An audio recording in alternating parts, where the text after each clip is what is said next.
Украинада кагылышуу күчөп, анын кесепети жөн жай тургундарга тийип жатат. Киевдин күчтөрү Орусияга жан тарткан жикчилдер менен Донецк шаарында кармашууда.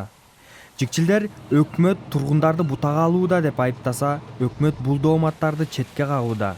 Бирок жергиликтүү тургундар кыйынчылыктардын себебин Киевден көрүшөт. Ну что я могу сказать? Эмне деп айтайын, алар мыкаачылар бүт имараттарды талкалашты. Бул жерде эч ким жок. Биздин Украина армиябыз эмне кылып жатат?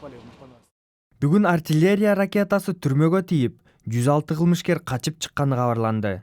Шаардын расмийлери атышуудан бир кылмышкер мерт кетип, көптөгөндөрү жаракат алганын билдирди. Жикчилдер ок атпоо келишимин сунуштоодо, бирок Украин расмийлери сөздү иш менен далилдөөгө чакырышты. Якщо є ініціатива, то Эгер алар бул кадамдарга даяр болсо, иш аракет менен көрсөтүшсө абзел. Алар ак челек көтөрүп, куралын таштап чыгышса, аларга каршы эч ким ок чыгарбайт. Кармаштын илеби Донецк шаарынын көп аймактарына жете элек. Бирок өкмөт күчтөрү шаарга жакындаган сайын кооптонуулар күч алууда. Миңдеген тургундар баш калка издеп качууда. Бул жүргүнчүлөр билет алганга жетишти. Бирок көп тургундар кагылышуулардын чордонунан чыга албай калып жатат. Украинадагы кырдаал курчуган сайын гуманитардык кризис тереңдеп баратат.